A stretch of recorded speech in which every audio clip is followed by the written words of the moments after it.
राजा विक्रमादित्य अपने पराक्रम, बुद्धिमत्ता और न्यायप्रियता के लिए संपूर्ण आर्यावर्त में प्रसिद्ध थे। उनका दरबार विद्वानों, योद्धाओं और संतों से सुसज्जित था। उनकी नीतियों के कारण उनके राज्य में सुख, शांति और समृद्धि व्याप्त थी। लेकिन एक दिन उनके दरबार में एक अजीब घटना घटी। एक दिन जब राजा विक्रमादित्य अपने दरबार में न्याय कर रहे थे, तभी एक वृद्ध तपस्वी वहां पहुंचा। उसके वस्त्र फटे हुए थे, आंखों में करुणा थी और चेहरे पर गहरी चिंता झलक रही थी। उसने राजा को प्रणाम किया और कांपते स्वर में बोला, महामहिम, मैं एक श्रापित नगरी से आया हूं। मेरी नगरी, जो कभी स्वर्ण नगरी कहलाती थी, अब निर्जीव हो चुकी है। मनुष्य, पशु, पक्षी, पेड़ पौधे, कुमारी बची है जो मूर्छित अवस्था में है।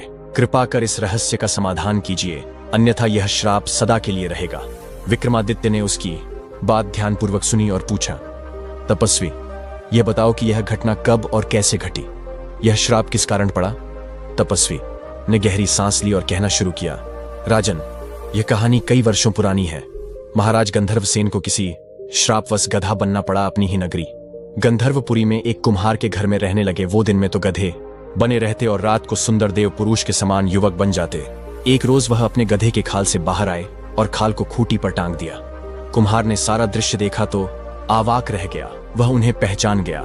महाराज कहकर आया और पास बैठा, पर वो नीचे जमीन पर बैठ गया। हाथ जोड़कर बोला, महाराज, दास को क्षमा करे, मैं मूर्ख था जो आपको नहीं पहचान पाया।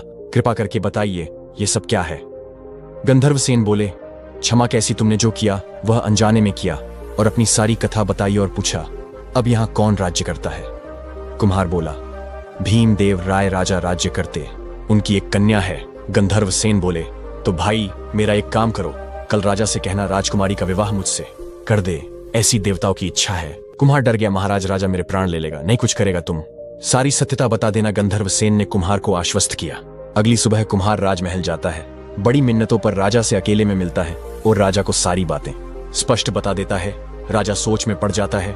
बहुत देर सोचने के बाद कहता है, अगर तुम सत्य कहते हो तो तुम्हारे महाराज से कहो कि कल आसमान से सोना बरसेगा तो मैं अपनी बेटी को उन्हें सौंप दूंगा। कुम्हार प्रणाम करके लौटा और गधे बने। गंधर्वसेन को सारी बातें बताई। गधे के मुंह से इंसानों की तरह आवाज निकाल कर कहा, अभी जाकर राजा से कहो कल सूर्योदय से 1 प्रहर तक पूरी नगरी में सोना बरसेगा। कुम्हार ने जाकर राजा को सारी बातें बतला दी और कहा, महाराज, विवाह की तैयारी शुरू कर दो। अगली सुबह जब राजा जगा तो वो देखकर आश्चर्यचकित रह गया। पूरी नगरी स्वर्ण से चमचमा रही थी। सत्य कथन था, बिन बादल आकाश से सोना गिर रहा था। वादे के अनुसार राजा ने राजकुमारी का विवाह गंधर्वसेन बने गधे से कर दिया। कमल के समान मुख वाली सुंदर कुमारी जब गधे के साथ मंडप में आई तो लोगों ने दबे मुंह मजाक भी उठाया, पर नियति के अनुसार विवाह संपन्न हुआ। राजा ने दोनों के लिए एक महल बनवाया। राजकुमारी अपने भाग्य और पिता को कोसने लगी, पर मध्य रात्रि को कमरे में प्रकाश फैल गया और उस गधे में से एक देव मानव सा बलिष्ठ सुंदर राजकुमार गंधर्वसेन निकला। उसे देखकर राजकुमारी अनश्वर्यचकित भी हुई और प्रसन्न भी। दोनों ने प्रेम से अपनी रात बिताई। गंधर्वसेन ने सारी बातें राजकुमारी को समझा दी। अब यह सिलसिला चलता रहा। रात को ईशान बनता सुबह गठा। एक दिन राजा ने विचार किया कि क्यों न देखा जाए। कुम्हार ने कहा, वो सच है कि नहीं, और वो रात को चुपके से सब देखने लगा। राजा देखकर अवाक रह गया। अपने महल आकर सोचने लगा कि अगर गंधर्वसेन बाहर आता है उसी समय उस गधे की खाल को जला दिया जाए तो गधे वाला किस्सा ही खत्म हो जाएगा। और उसने अपने 2 सिपाहियों को सारी बातें समझाकर भेजा। जब गंधर्वसेन बाहर आया तो सिपाही गधे की खाल चोरी करके भाग गए और राजा के पास आकर जलाने लगे। इधर खाल जली, उधर गंधर्वसेन का शरीर जलने लगा। उसने राजकुमारी को कहा, तुम्हारे पिता ने गलत किया है, इसका परिणाम सबको भुगतना पड़ेगा। तुम जल्दी यहां से जाओ और जब तक पीछे मुड़कर मत देखना जब तक यहाँ की सीमा पार न हो जाओ। चलो अब जल्दी। राजकुमारी पति की आज्ञा मानकर भयभीत हो भागने लगी। भागते भागते सीमा पार हो गई। तब उसने पीछे मुड़कर देखा तो जोर से चिल्लाकर रोने लगी और पूरी नगरी मानव, जीव, जंतु, वृक्ष सभी पत्थर के बन गए थे। वह रोते रोते वही बेहोश हो गई। राजा विक्रमादित्य ने यह कथा सुनकर गहरी चिंता में डूब गए। उन्होंने अपने दरबारी विद्वानों और तांत्रिकों से परामर्श लिया। विद्वानों ने कहा, महामहिम, यह श्राप केवल तभी टूट सकता है जब कोई महान राजा स्वयं उस नगरी में जाकर उस श्राप को समाप्त करने का प्रयास करे।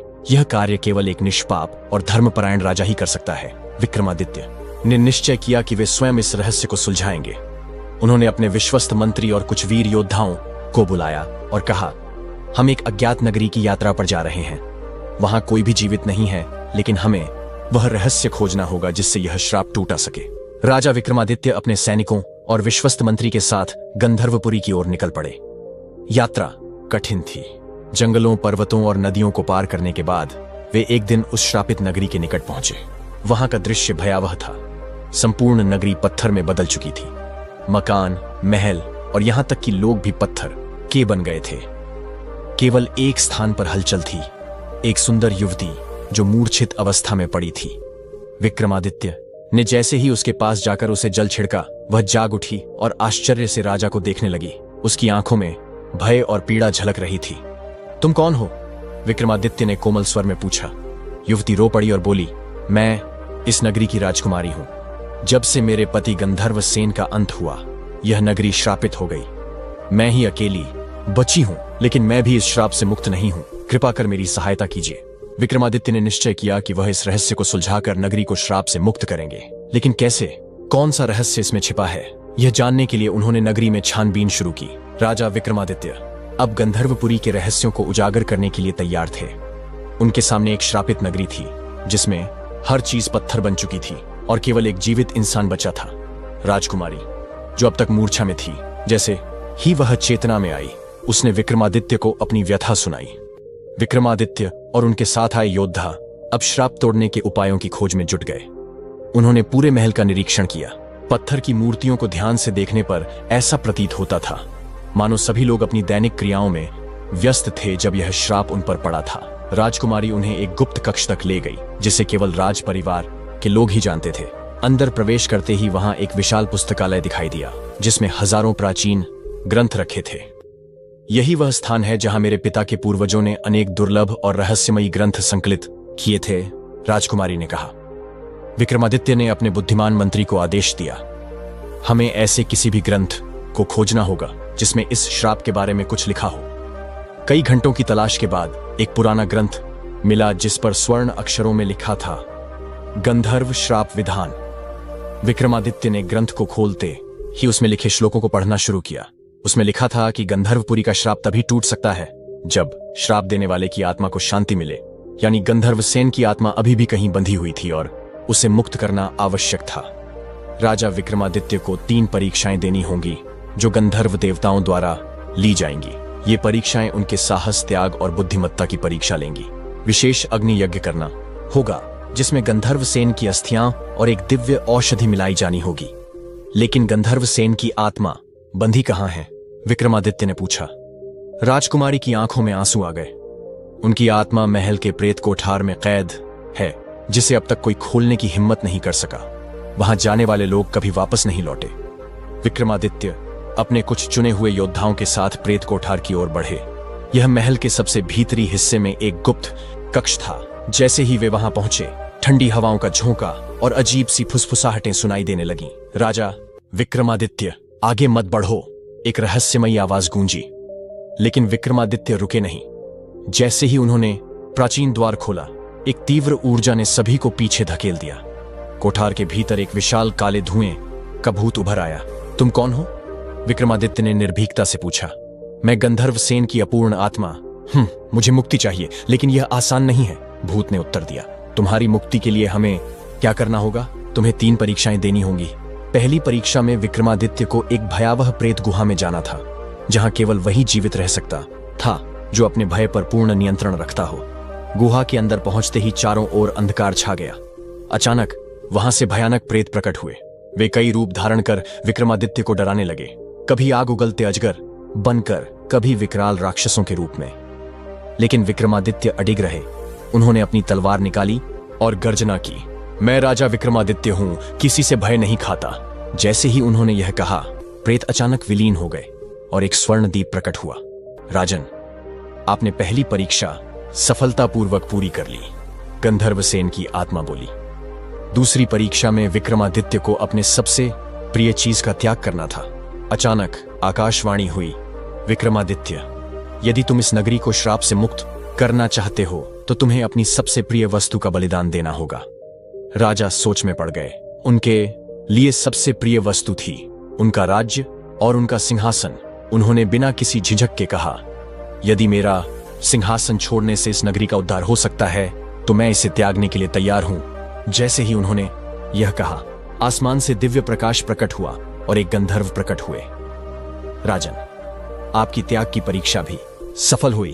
अंतिम परीक्षा विक्रमादित्य की बुद्धिमत्ता की थी।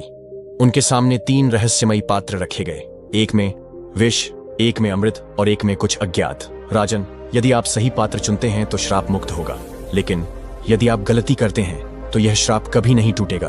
विक्रमादित्य ने ध्यान से पात्रों को देखा और सूक्ष्म निरीक्षण किया। उन्होंने अपनी प्रसिद्ध बुद्धिमत्ता का प्रयोग कर तीसरा पात्र उठाया, जिसमें पवित्र गंगाजल था। राजन, आपने सही उत्तर चुना। आपकी तीसरी परीक्षा भी पूर्ण हुई।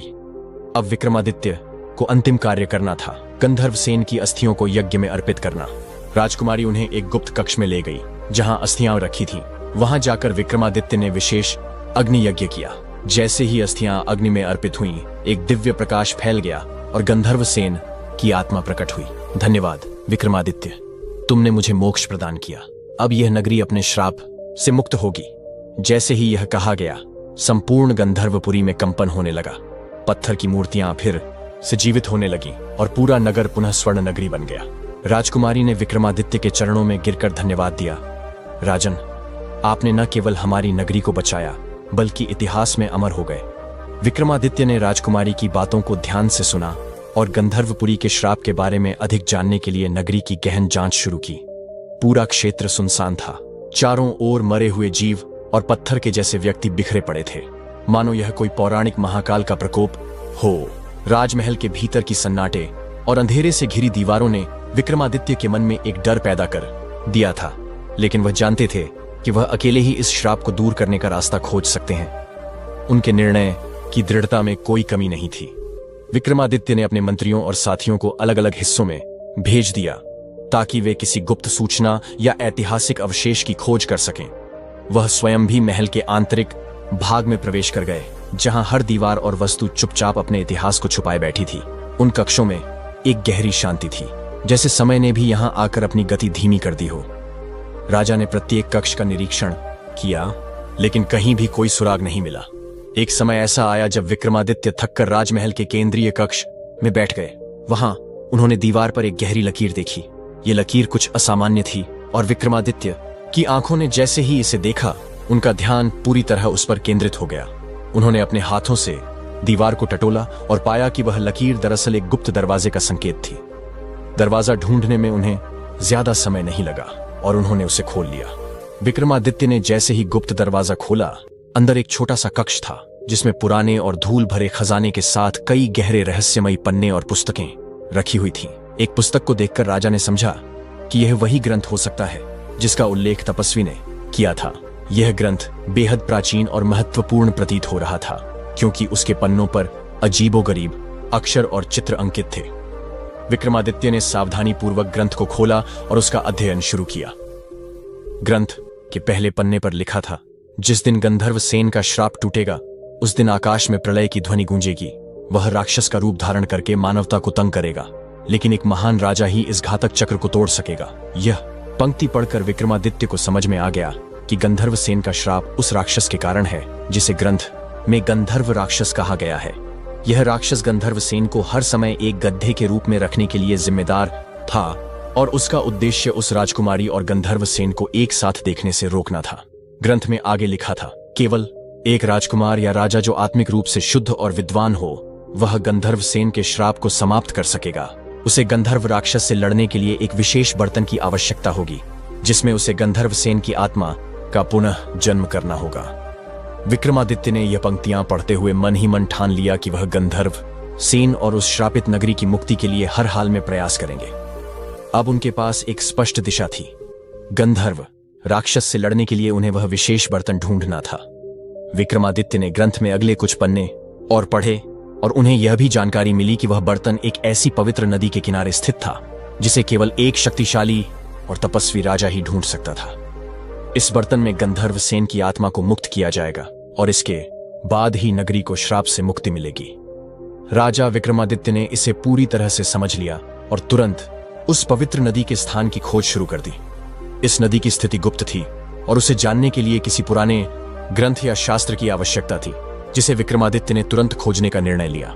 विक्रमादित्य ने अपने मंत्रियों से मार्गदर्शन लिया और उन्होंने बताया कि यह नदी एक दूरस्थ स्थान पर स्थित थी जो केवल महान तपस्वियों और साधकों के लिए ही सुलभ होती थी। यह स्थान किसी जंगली और कठिन पहाड़ी इलाके में था जहां रास्ता कठिन और खतरनाक था। राजा ने अपनी पूरी सेना को तैयार किया और एक लंबी यात्रा पर निकल पड़े। रास्ते में विक्रमादित्य ने अनेक कठिनाइयों का सामना किया। तेज हवाएं, भयंकर तूफान और घने जंगलों के बाद वे उस स्थान तक पहुंचे जहां पवित्र नदी का स्रोत था। नदी का पानी निर्मल था और उसकी लहरों में रहस्यमयी चमक थी। विक्रमादित्य ने नदी के किनारे पर ध्यान से देखा और पाया कि वही बर्तन जिसे उन्होंने ग्रंथ में पढ़ा था नदी के तल में किसी विशेष स्थान पर स्थित था। उन्होंने वह बर्तन निकाल लिया और जैसे ही उन्होंने उस बर्तन को नदी से बाहर निकाला, एक विशाल राक्षस का रूप प्रकट हुआ। यह वही गंधर्व राक्षस था जो गंधर्व सेन के श्राप का कारण था। राक्षस ने विक्रमादित्य से कहा, तुम मुझे रोक नहीं सकते महान राजा। मैं गंधर्व सेन और उसकी पत्नी को सजा देने के लिए पैदा हुआ हूं। कोई भी उन्हें मुक्ति नहीं दे सकता। विक्रमादित्य ने शांतिपूर्वक उत्तर दिया, मैं गंधर्व सेन और उसकी नगरी के श्राप को समाप्त करने के लिए यहाँ आया। तुमसे जो हो सके कर लो, लेकिन सत्य और धर्म की शक्ति से कोई भी नहीं जीत सकता। राक्षस ने विक्रमादित्य पर हमला किया और दोनों के बीच भयंकर युद्ध हुआ। विक्रमादित्य ने अपनी अद्वितीय युद्ध कला और शक्ति का प्रयोग किया। लंबे संघर्ष के बाद विक्रमादित्य ने राक्षस को पराजित कर दिया और उसके बाद वह बर्तन खोलते हुए गंधर्व सेन की आत्मा को पुनः जीवन में लाने के लिए तैयार हो गए। जब गंधर्व सेन की आत्मा ने बर्तन से बाहर निकला तो वह अपने वास्तविक रूप में लौट आया। उसने विक्रमादित्य को धन्यवाद दिया और कहा, राजा, आपने मुझे और मेरी नगरी को मुक्ति दी। अब मेरी आत्मा शांति से विश्राम कर सकती है। राजा विक्रमादित्य ने गंधर्व सेन से कहा, तुम्हारा श्राप समाप्त हुआ। अब तुम्हें अपनी नगरी वापस मिल जाएगी। गंधर्व सेन ने राजकुमारी को गले से लगा लिया और कहा, हम दोनों अब स्वतंत्र हैं। गंधर्वपुरी की नगरी फिर से जीवित हो उठी। सभी लोग जीवित हो गए और आकाश से स्वर्ण की वर्षा हुई। यह अद्भुत दृश्य देखकर विक्रमादित्य ने आभार व्यक्त किया और गंधर्व सेन से विदा ली।